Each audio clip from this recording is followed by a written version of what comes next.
Hello, welcome back to Spill the Bubble Tea After Dark. My name is Adam. This is our attempt for trying to film this, and that is Andrea and Pokeballs. I'm just doing some quick painting. Andrea. We have balls. So many balls. So many balls. Well, I sound very enthusiastic because it's almost 2 a.m. in Taiwan right now, and Andrea is saying, let's record a podcast. And I'm sure. Because I'm going to try and edit this and post it in the next 12 hours. Because, so far we're coming up on our 2-year anniversary of doing this podcast. And to both of our surprise, Crazy. We have always released every episode on the 1st and the 15th. And this was the only time we were like seriously in danger of not making the After Dark in time for the 15th. Because it's in 12 hours. Actually, it's the 15th for you already. Well, it is. Let's not. Let's just try to keep it up. Yeah. Yay! All right. I think it's worthwhile effort. It's a big achievement for us. It is. Finish this 2 ball. years. Jesus. 2 Okay, years. She's gonna finish Have that you done ball. anything? Have you done anything for 2 years? Pole dancing. What do you mean? 2 I years is have always a long been doing time. pole dancing. No, I know, because I just said, I think our connection is laggy. No, I said, what else have we done for 2 years? Because 2 years is a long time. But actually, pole dancing. We've both been doing pole dancing for even longer. So long. For multiple 2 years. Multiple 2 years. 2 years times 5 plus. I stopped counting at 10 years. So whenever I make a bio, I always say I've been doing such and such for 10 plus years. Yeah, or more than a decade, because I just I can't keep track anymore. Darn! Don't say. Don't say that, because people they're gonna think I'm old. I'm not old. I just started really early. You started when you were a fetus. I am 22 right now. Okay. Anyway. I'm at my parents' house right now, so I haven't had a chance to have a proper bubble tea. So I'm having kombucha, which is like tea, but I'm putting it in a bubble tea type cup. Whoa! We already have this conversation, mate. We don't show people that. Like, you literally cannot. Why? It's after dark, though. Look at this. Look at this terrible pour I did. It's all head. It's all I have no words. But anyway, what was the topic for this one? The topic from episode 23 is negotiating like a business player. I don't think that was the whole title, but yes. No, it was. You know what I'm going to do, though, because some of these podcast descriptions that I write are completely unhinged, so I'm going to read you this one. Read it to you again. This short and sweet episode is packed full of wholesome content to quench your thirst. What starts out as a discussion on how to negotiate like a business player quickly turns into a self-help guide to change your life in true Adam and Andrea style with the nail polish emoji. So brew up your bubble tea and let's dive face first into these sweet pearls of wisdom. See, it's not ChatGPT. It's not ChatGPT. No, it's all genuine human brain human brain stuff. Matter. Good. Human brain matter. But yeah, we recorded that episode so long ago because I think it was back in June. I anticipated things getting really busy, so I'm like, let's just record 2 episodes, couple of After Darks. So it's been like over a month. It's been almost 2 months. Wait, did you say that was June? That was June. It was June. Because we did a session where... fast. Yeah, we recorded June After Dark, July episode, and August episode. So it was actually early June. So it's been just over 2 months since we filmed together. Way too fast. So much has happened. So much has happened. So much has happened. Like, I literally went back to BB Cole. Oh my God. Era because so much has happened. I love that. Well, so much has happened. You packed up your apartment in Melbourne. You had to put my stuff that I store at your place in storage. Oh, also, Yes. I got into La Folie After Dark in Melbourne Fringe Festival, so if possible, I'm going to need to get that flying pole out of your storage so that I can use it in that show. You should. hopefully- We're still sitting hopefully there, check so it. Okay, I was gonna wicked. sell it. No! Because it actually doesn't belong to me. It belongs to Bass. Well, it's in my place. I know. I Yeah. have so much stuff spread out. I'm actually, so I was at my brother's, and I have a whole bunch of boxes stored in my brother's basement. And every time I come back to Canada, he says to me, "Can you please just go through your boxes and get rid of just one box?" So finally, I went and I took this box full of files from my brother's basement, and I shredded. I've got a shredder here, an Amazon shredder from back when Amazon was first invented. So it's vintage. Wow. And I was shredding. That's vintage.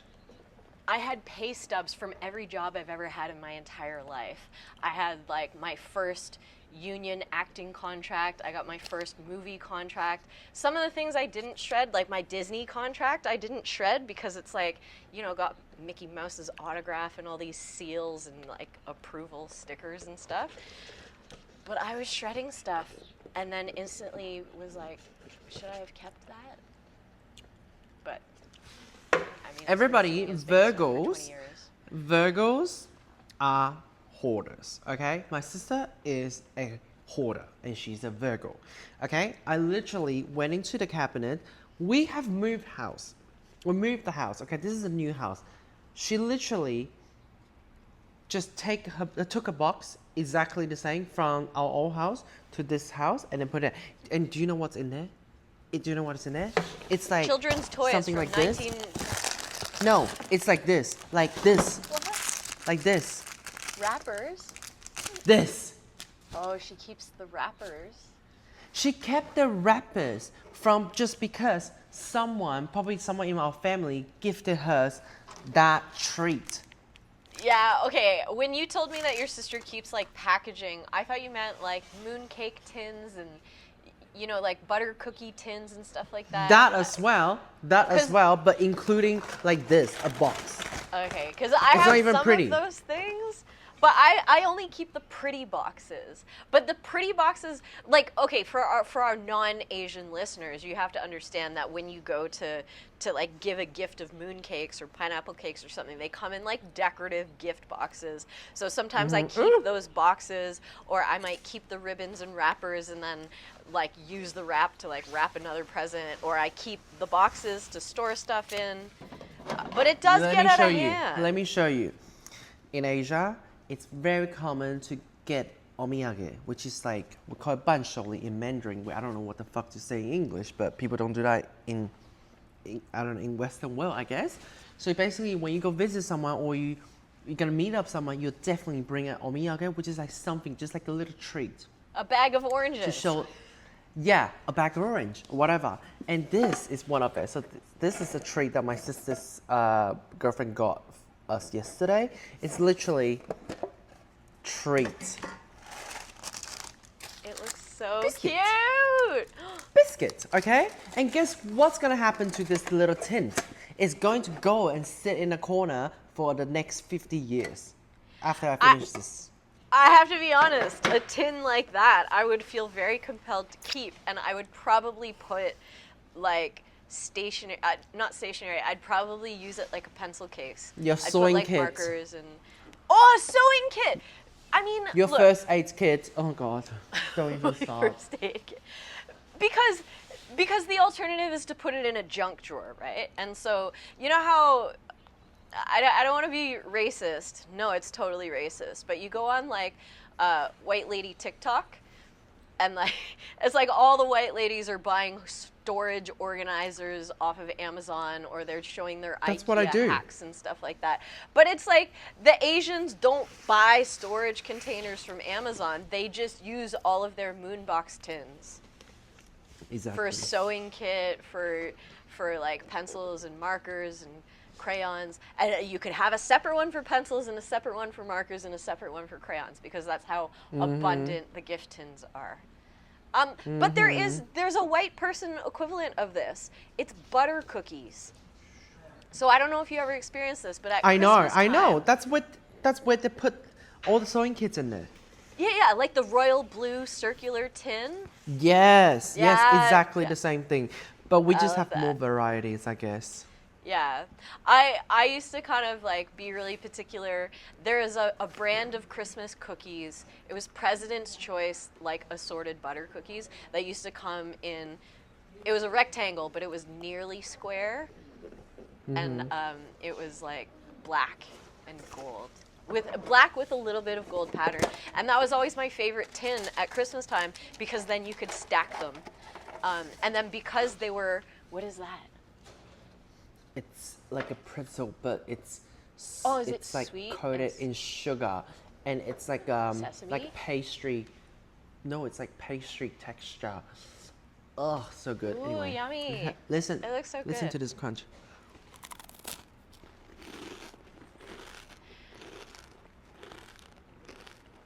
Zoom blocks it out, so I'm gonna have to listen in post-production. I love that crunch. It's so crunchy. Anyway, we are talking about nothing about About negotiation. I think Yeah. it's also because we haven't really talked in 2 months, so this is legit just a catch-up. Exactly. Okay, so you moved out of your place and you're back in Taiwan now. I came to Canada. No, I did a I'm Hamilton not. Fringe Festival.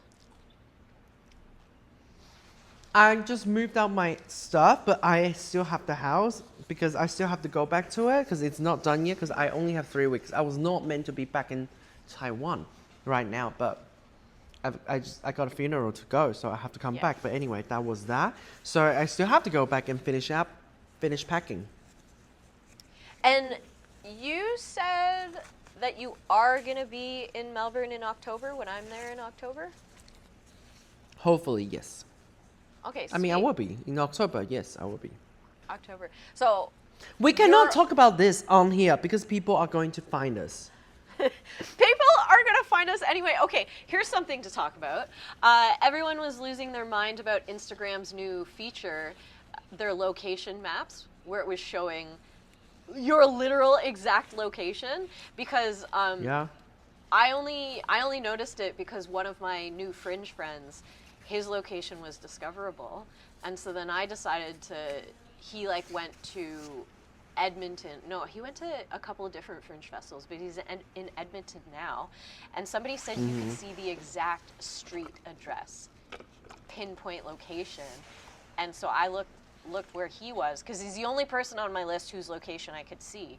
And I could see he was in a suburban residential location. And I was like, is that his Airbnb while he's on tour? And then I How? looked at, Just because like if you tag a location and people click in, they can see it? Is that this what is you mean? live location. So apparently it's something that's been available on Snapchat for ages. So there are some people who are like, what's the big deal? Snapchat, Yeah, I've you seen can do those. this.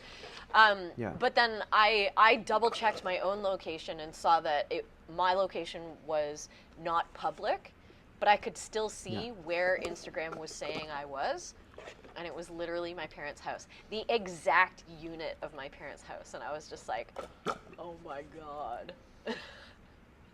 That's stupid. That's so crazy. But that's why it's good to be in an apartment. Yeah, you can see the whole building, but I don't know, man. Be careful out there. It's like a stalker's paradise. It is. It's actually crazy. Maybe that's something we should talk about. You know, security, cyber security for Poland. Why does that matter? Because now there's a lot of AI generated like influencers that are on OnlyFans making money. Do you know that? Oh, yeah. So I didn't know they can that fake your face specifically. and do stuff like that. Yeah. But like ages ago, my friend was like, he really wanted to start an OnlyFans purely with like AI, like with AI generated images. But where he's at with his AI generation, he still needs like a body, or like he still needs like a template. in order to put somebody. And when I was doing the acting program in Hollywood last year, we were doing a motion capture workshop, and one of the girls in our group asked the motion capture teacher, like, what do you think about actors? Because I think the motion capture teacher was telling us to be careful about who we sign our image over to. And one of the girls was like, what do you think about having your face or body scanned to do extra work? And we realized pretty quickly this was something that she had done.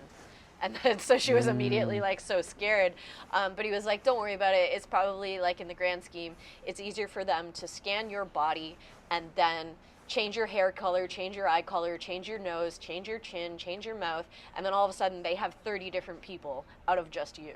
And that's why, for example, if they need to fill a stadium for, like, I remember Cinderella Man shot in Toronto, and they packed one of the stadiums here with extras. But nowadays, if they needed to pack a stadium, they'd just get a couple hundred extras, digitally scan them, and then duplicate them into like 30 different versions of them, and they just You don't have to do that anymore because now there's AI. Do you know there's actual like website you can go onto to actually fill up the space by typing how many people you want. You can go like 500. It will generate image or a space that has 500 people in the back, and they all look super real. So you don't even need to scan anything. It's actually crazy.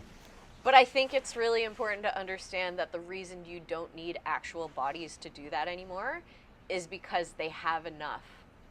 They've already taken enough from what already existed on the internet, which were real people. You know exactly. that they can literally take this right now and then use it.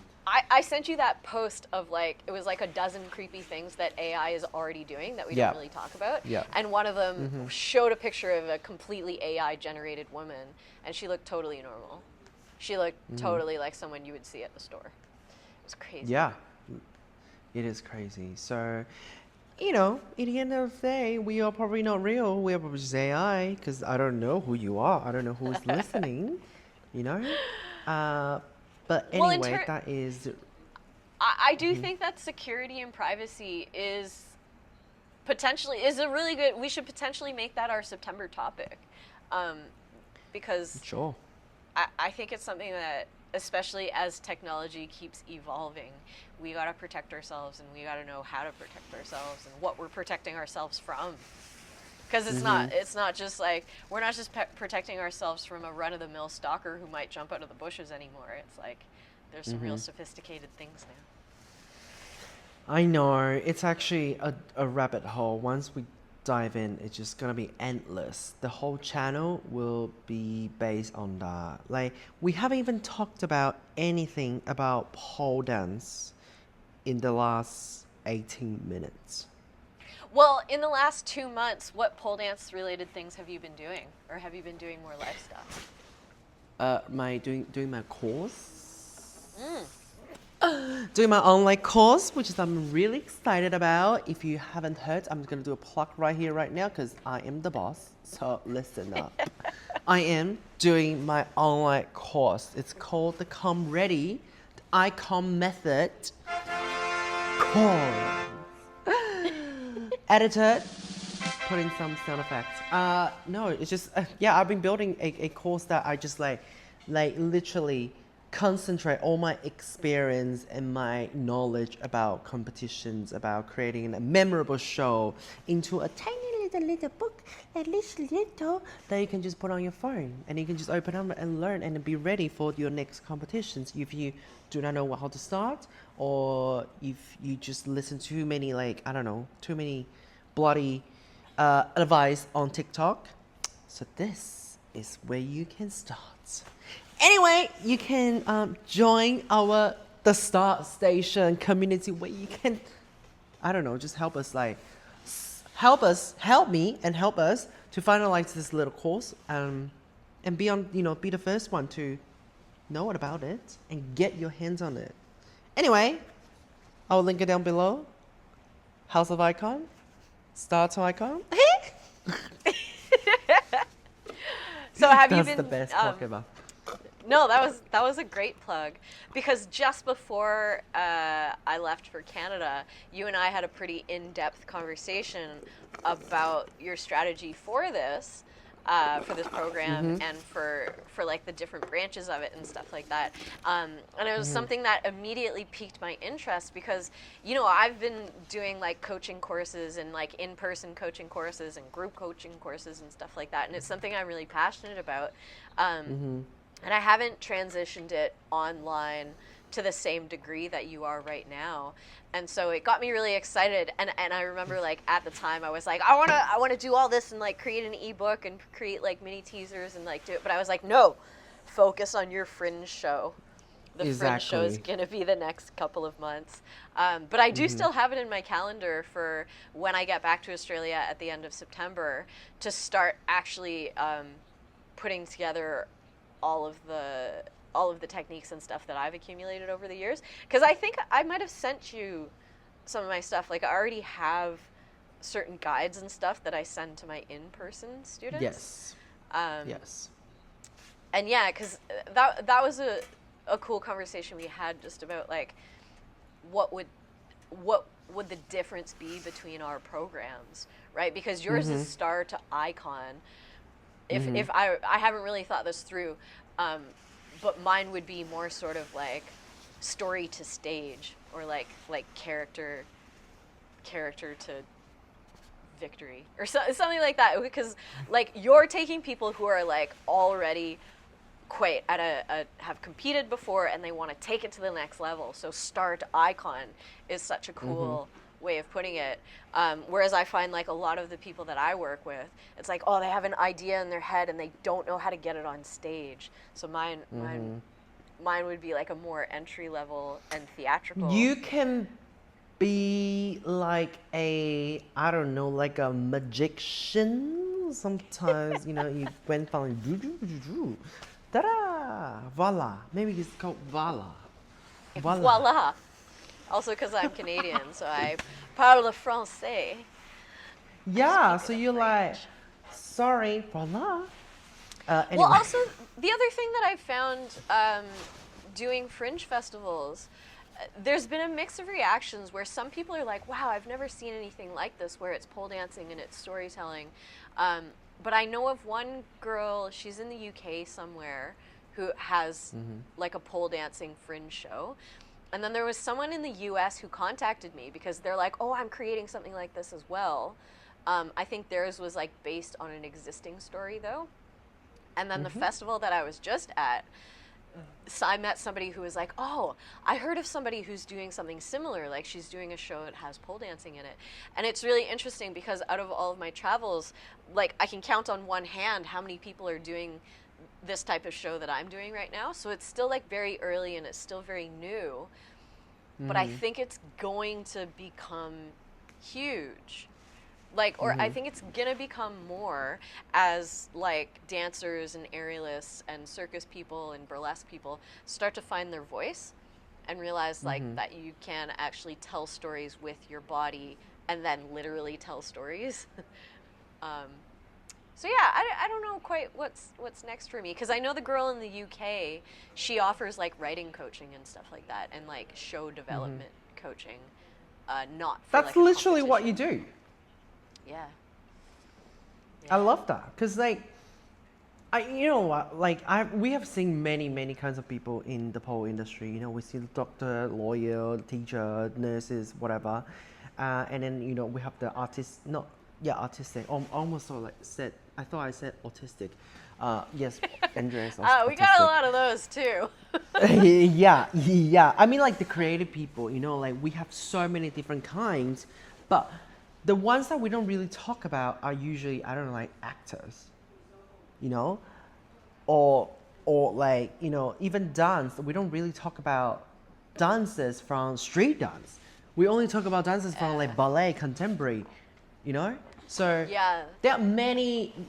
We are still like minority in pole dancing, but Yeah, that's what definitely. makes it special because we can literally do anything, and it's gonna be different. It's gonna be not very commercialized in some way.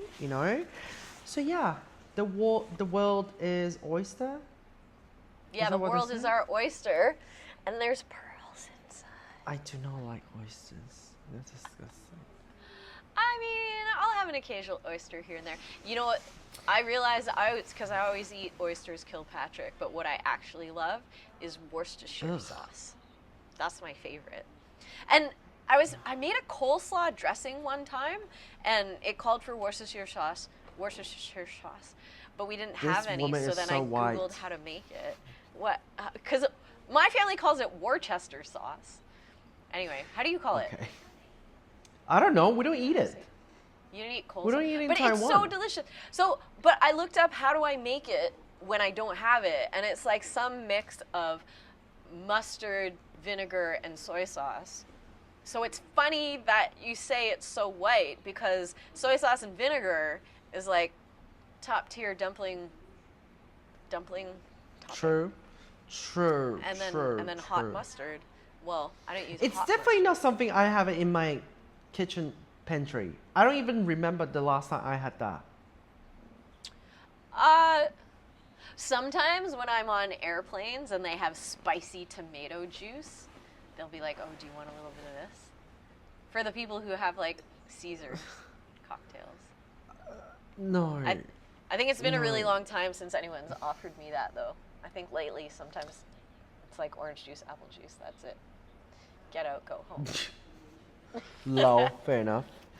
Oh well, I think that's that definitely this whole episode did not relate to negotiation, but I hope that encourages you to go and listen to our main episode, and maybe you can give us some fucking feedback so we can actually reply to you and have something to talk about. But anyway, that's how I negotiate. Okay.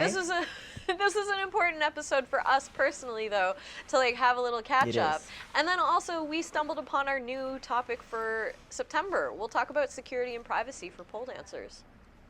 We should. Yeah. Thank you so Alrighty. much. Thank give you me a so much for joining cheers. us. Lovely to Cheers. see you. Make sure to check out our Spotify, Apple Podcasters. Check out our link to send us a bubble tea and Send us a bubble tea. Let it soak. Is it hot? Is it cold?